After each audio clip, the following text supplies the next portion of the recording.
Welcome to the Darkstream. Vox Day, voxday.net, and unauthorized.tv.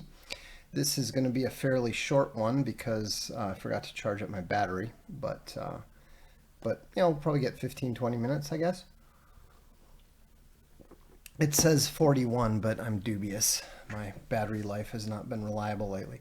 So the big news, of course, is what's going on with the Trump administration and Europe.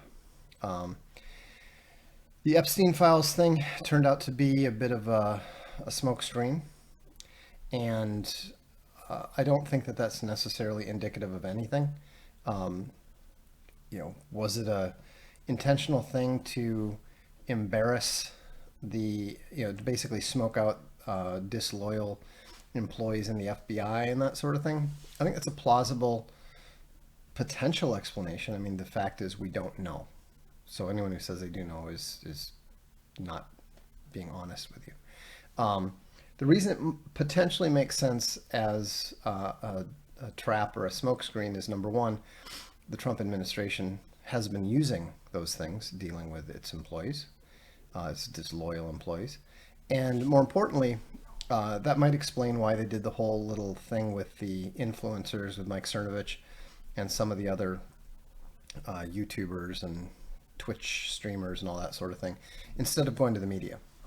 If they'd gone to the media, then it would have been pilloried and cited as a big example of the failures of the administration and so forth. Because it didn't go to them in the first place, they didn't want to cover it, they didn't want to talk about it, etc., etc.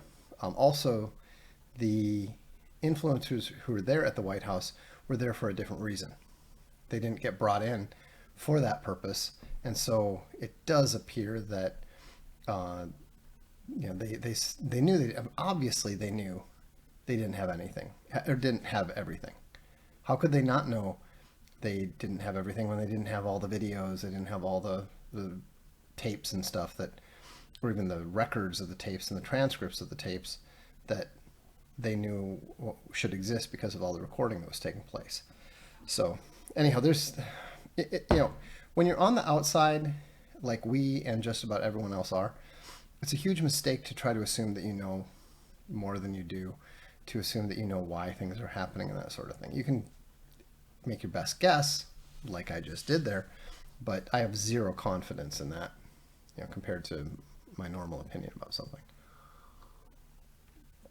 What I'm much more confident in is I do think that the US is breaking with Europe.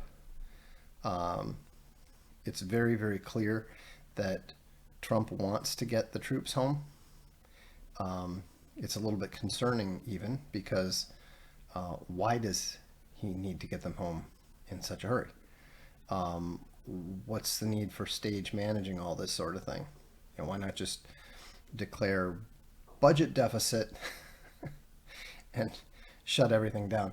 Now, obviously, there's a lot of U.S. assets there in the form of the various military bases and so forth. But it's not like you can, you know, take them apart and reassemble them in the States anyhow. So those things were always going to get abandoned anyhow. The fact that the retarderati of the European elite are trying to actually threaten the U.S. into forcing the U.S. to continue to support them in their evil and profligate ways is just absurd. It's not even remotely concerning.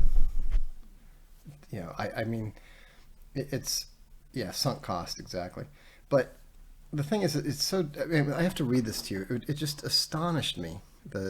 Actually, we can go ahead and look it up here, I think. Yeah, let's go to voxday.net, fire it up. Okay, so this is one of the people that was being funded by the NGOs. He was being funded by USAID, almost certainly. Um, Gunther Fehlinger Jan, the chairman of the Austria NATO NGO. So he's not actually involved with NATO at all. Um, I doubt he's even involved in the Austrian military. Um, but he says, if MAGA Putin America, by that he means us, you know, and everyone who is loyal to the God Emperor 2.0, it says, if MAGA Putin America wants to play hardball with us in Europe, we shall do the following: 50% tariffs on all U.S. imports. Now, most European countries have a trade surplus with the U.S.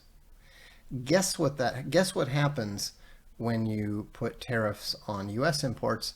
That means 50% or more tariffs on European imports. U.S. net benefit, the European countries, for the most part, net negative. There are a few countries like Switzerland that do not have a trade surplus with the U.S. That's one of course, they're not part of the European Union either, thank God. So, they're not involved in this. Confiscating all U.S. military assets in Europe, if case U.S. withdraws USA military staff. Yeah, you're not keeping the nukes. I mean, first of all, you don't have the staff to use them. You don't even know how to use them. You're not keeping the planes. You're not keeping the helicopters. You're not keeping the missiles. If you want some empty buildings, hey, it's your land. No more intelligence sharing.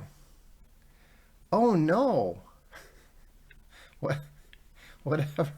Whatever will the U.S. do? I mean, Austria is not even part of the Five Eyes. So, um, besides, I'm sure that Israel will let the U.S. know anything it needs to know about Europe. No more visits or invitations. This is where he thinks he's really getting hardball. This is where he thinks it's really hurting, because this is all these morons do. I mean, think about it.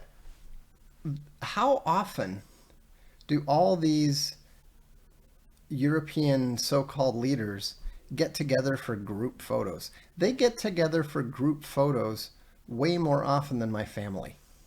Probably more often than your family.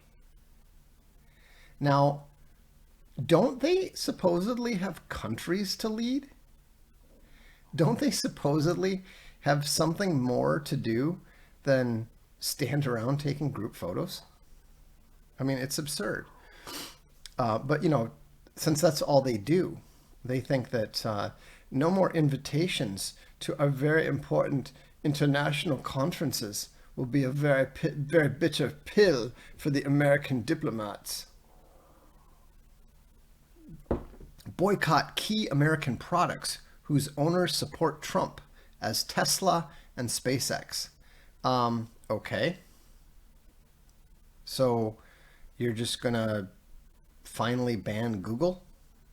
You're going to finally get rid of iPhone? You're going to ban Apple from Europe?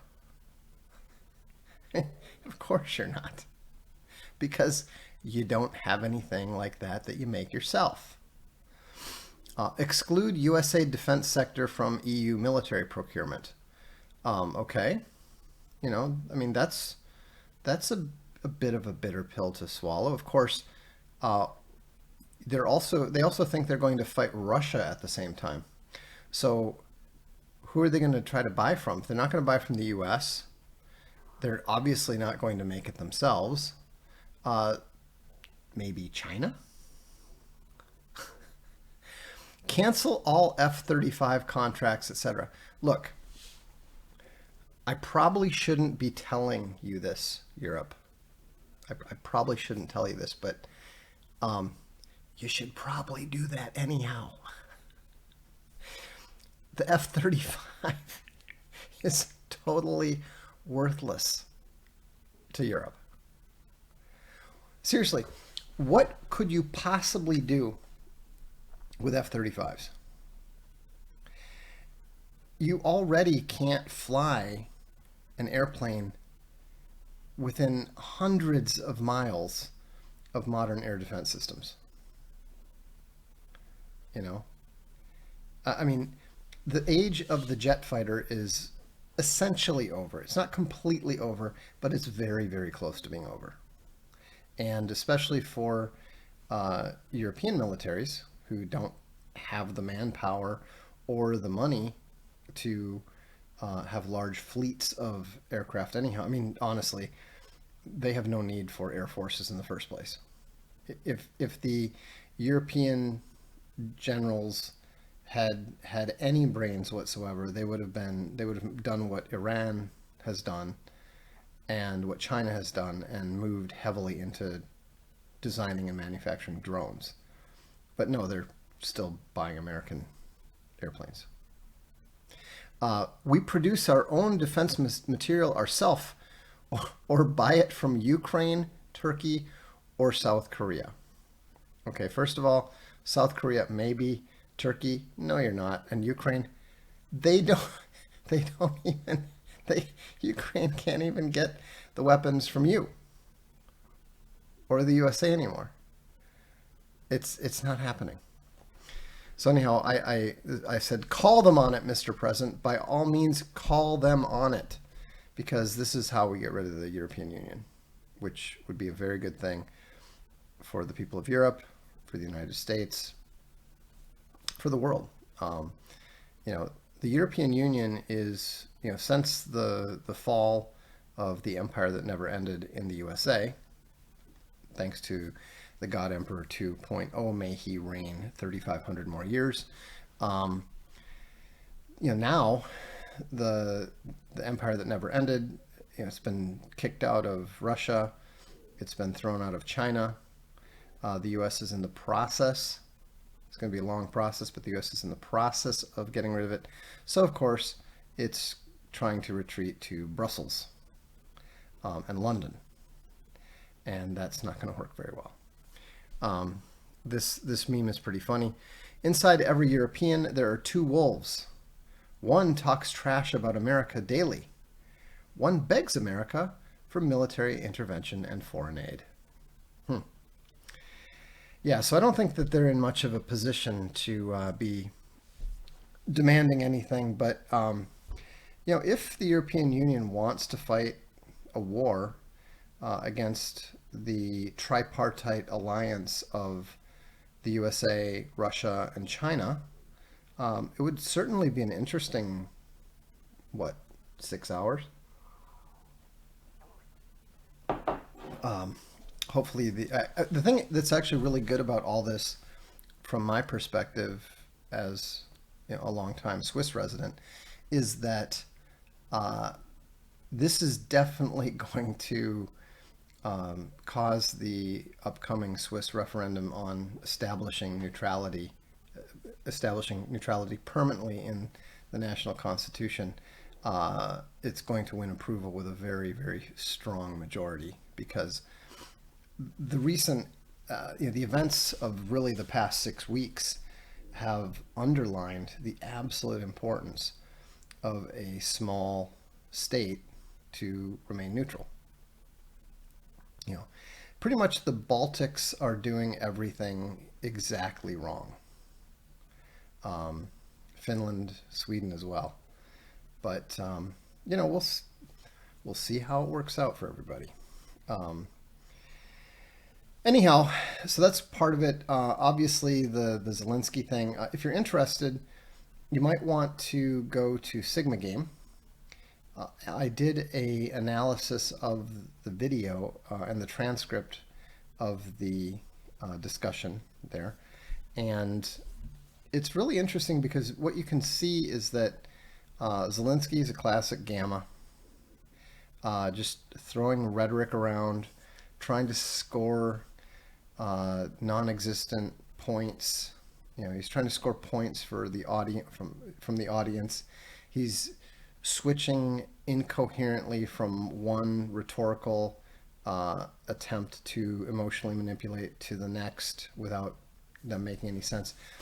Now, here's what's interesting about JD Vance is, some people have, I thought maybe he's like a low delta, high gamma initially, just because of his background and that sort of thing. I'm still, as much as I like his performance as vice president, and he has been, don't get me wrong, he has been one of the best vice presidents the USA's ever had. In only 6 weeks, we can already say that. But, he's working very hard and very consciously to behave in a manner that corresponds to his situational Bravo status. The problem is that when you're in a situational position, then you're not going to, even though you can control your behavior, you control what you're saying, you can't do it as easily when you're under stress, when you're under pressure, or when you are in an active dialogue with someone. When you're in an active dialogue and you are thinking about the interaction and the discourse rather than controlling your behavior, your natural behavioral patterns established in your formative years are going to come out. They're going to appear. And there's not much you can do about that. So, for example, the point that really nailed down for me that he was a delta was when Zelensky, in one of his, typical gamma incoherent, throw some rhetoric and hope it sticks, hope it lands on the person you're talking to. He says, "Have you even been to Ukraine?" Right? Now, that's irrelevant. What does that have to do with whether Ukraine is in a position to continue the war or not? I've never been to Ukraine. I don't need to go to Ukraine to know that Ukraine can't possibly win the war. I knew Ukraine couldn't possibly win the war back in February 2022. I said as much. I was openly criticized in the media for daring to say that, which is ridiculous because, of course, it was obvious from the start. It was always obvious. I have no idea how, brilliant military historians like Martin Van Creveld and William S. Lynn could have been confused for a second. No idea. But the point is that Zelensky changes tries to flip the script, throws out some incoherent rhetoric, and what is the first thing that Vance does? I have too been to rhetoric, but I too have been to Ukraine. I read reports about it. He's on his back heels. How is this possible? Why would you be reeling on your back heels when somebody brings up something that has nothing to do with anything? The answer is pretty simple. That's what deltas do. Deltas are a bit narcissistic in a very, very specific way. And this is something you should keep in mind. Deltas always try to defend themselves. They're actually, it's actually a bit, it's a lot like women, to be honest. How do you know it's a delta and not a gamma? Because what the gamma tries to do is the gamma tries to attack you. That's even, even more feminine is, I'm not crying, you're crying. There are literally tears running down your faces. My eyes are dry. What are you talking about? Because it's rhetoric. It's not about information. There is no informational content in rhetoric. When Zelensky brought up, have you been to Ukraine? All that was an attempt to make somebody else the target. And Vance didn't even finish his sentence. And this is where, that Zelensky's actually reasonably clever. Because Vance doesn't even finish his sentence. He's like, well, and then, Zelensky just piles on immediately, tries to keep his momentum going, right? And this is how you can see that Trump is not just an alpha, but he's a very experienced alpha. He immediately jumps in, and what does he say? Does he say anything about going to Ukraine? No. He's like, okay, this is all about the rhetoric. And then he starts dropping the rhetorical hammers. You got no cards. It's very disrespectful. All this stuff that is just as much emotional manipulation as what Zelensky was trying to do. Yeah, don't tell me how I'm going to feel. Don't tell me how I'm going to feel was a classic alpha retort. What was a classic God Emperor rhetoric was, we're going to feel very, very strong and very great. I actually laughed when I was watching and I heard that. I mean, that was just unbelievably good rhetoric. And you could see Zelensky knew he was outclassed. He was I mean, it was over at that point. Now, obviously, it was insanely stupid for Zelensky to go into attack mode at all. But of course, again, he's a gamma. What do gammas do? Gammas attack. What do deltas do? Deltas defend themselves, even when they shouldn't. Now, the interesting thing is that Vance obviously understood. Let me see if I can actually find. I have the script written down. It's on Sigma Game. Let's go back here. So if we go here to Sigma Game, and over 6,000. Woohoo! Here we go. International diplomacy and the SSH. So he says. So Vance is coming with the dialectic, right? You shouldn't be doing this. You're in a bad position. You should be thanking the president for trying to, he's trying to tell Zelensky what to do. Have you ever been to Ukraine? Have you seen what problems we have? He just completely changes. It's nothing. And Vance says, I have been to, boom. Zelensky's on it like a shark scenting blood. He sees Vance retreating. Vance is getting defensive. Why? Because he's a delta, and he's like, that's not true. Don't blame me. I mean, the battle cry of the delta in a argument is don't blame me. It's not my fault. So Zelensky sees this correctly as weakness. And notice he says Vance is now stumbling over his words and saying, actually, not good. I've actually watched and seen the stories. Well, it's not difficult to attack that, right? Oh, you've watched and seen the stories, but you haven't been there. Unless you've been there, you can't possibly be mathematically competent to understand the significance of the massive loss of manpower and the total inability to replace it and the advantage in artillery. You need to come to Ukraine, And so now here's what's interesting. Vance actually stops himself.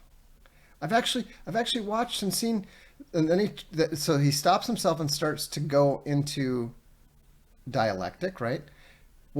I know what happens is you bring them on a propaganda tour, and he tries to turn it around.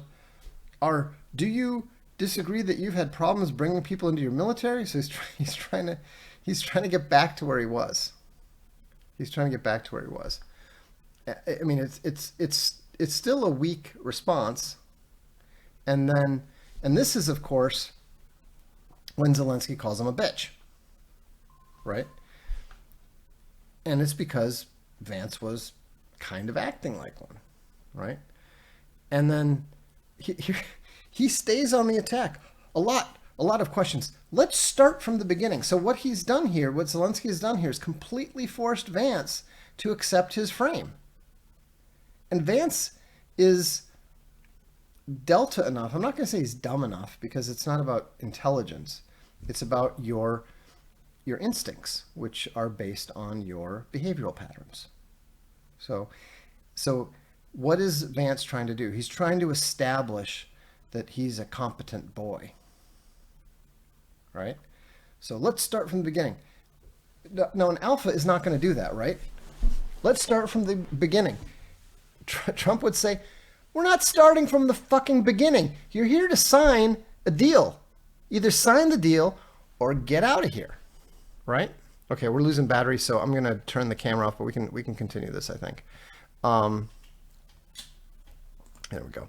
So Vance stays on the attack, and first of all, during the war, 4,500 years ago, or 2,500 years ago, in the Greek agora, you know, it's like the whole Sheldon thing, going back to the beginning. First of all, during the war, everybody has problems, even you.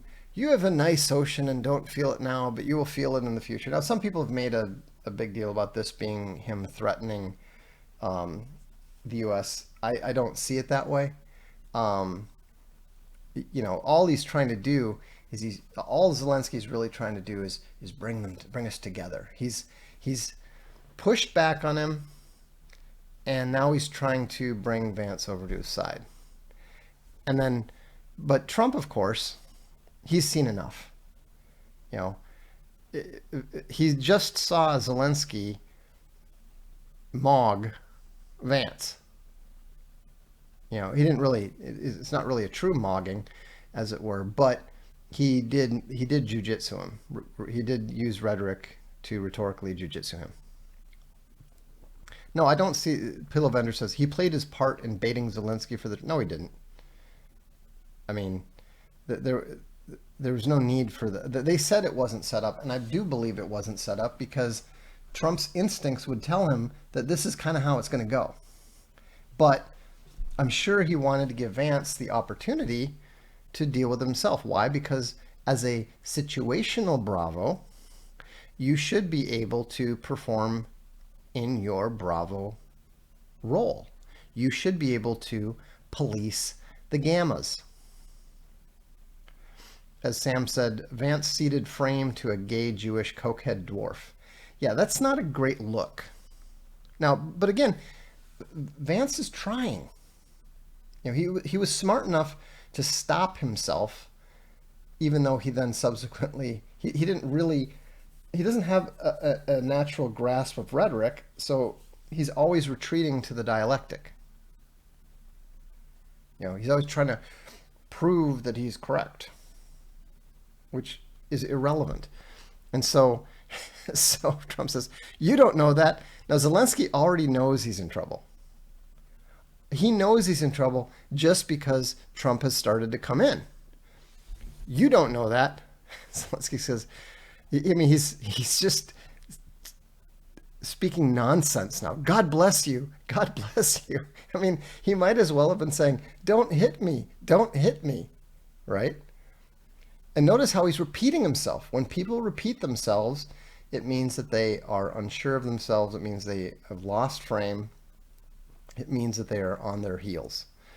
So Trump says, don't tell us what we're going to feel. We're trying to solve a problem. Don't tell us what we're going to feel. So that's basically Trump punching Zelensky in the face, metaphorically. And Zelensky is still, I'm not telling you, I'm not saying, so he's stumbling, repeating himself, etc. Because you're in no position to dictate that. You're in no position to dictate what we're going to feel. We're going to feel very good. We're going to feel very good and very strong. This is pure rhetoric. It's total nonsense. Right? He's just saying, you don't speak for us.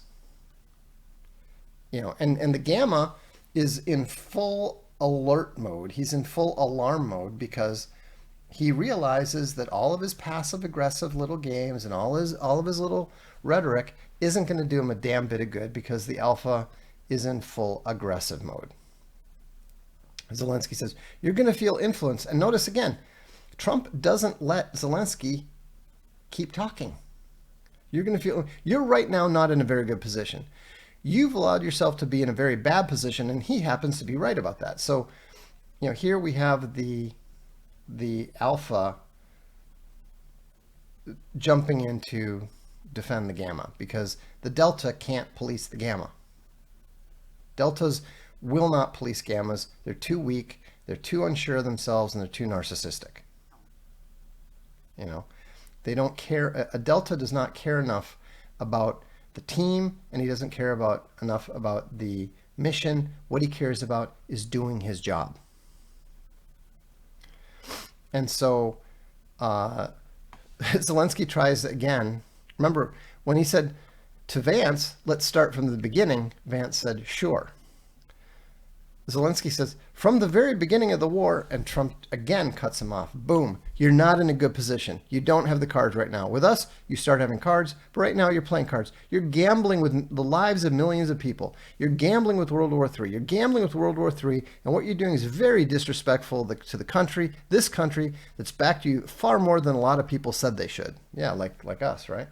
Now, one thing that was left out of the transcript, because it was so retarded, was Zelensky then says, I'm not playing cards, or we're not playing cards, which is, again, just more gamma rhetoric, more gamma nonsense rhetoric, because of what he's doing is trying to object, so he takes the metaphor literally. It's ridiculous. So anyhow, it doesn't work. It doesn't work at all. And if you get a chance, I would highly recommend, even if you're not interested in SSH, I would highly recommend that you go and you read this post. You can see there's almost 300 likes on it already and 200 comments. It's called International and Diplomacy in the SSH, an SSH-based analysis of the recent meeting of President Trump and head of state Zelensky. I, of course, refer to him that because he is not an elected president. He is still the Ukrainian head of state, the unelected one. But I do think that it's important to read these things, because even though your instincts are still going to betray you, at least like Vance, you can catch yourself. And you can hopefully also use it to recognize what other people are doing when they're trying to emotionally manipulate you, which you should not permit. One other minor thing, I want to thank all 42, I believe it was, of the backers. That's not the actually album cover, but anyhow, we had the Soul Sigma campaign was very successful, and I'm very pleased that we had enough backing that allowed me to get them professionally mastered, get the music professionally mastered, and also to we're going to record one organic version, like real instruments, possibly real voice. We'll see. We're going to see what sounds better. So anyhow, that's all I have time for tonight. I think probably Wednesday we will do a meme review. So get your memes ready, and have a good rest of the evening. I guess it's only Monday, isn't it? I've completely lost track of what it is. I also talked to Big Bear today. I will be appearing on his stream next week, and so I will talk to you soon. I'm Vox Day, and this is the Darkstream.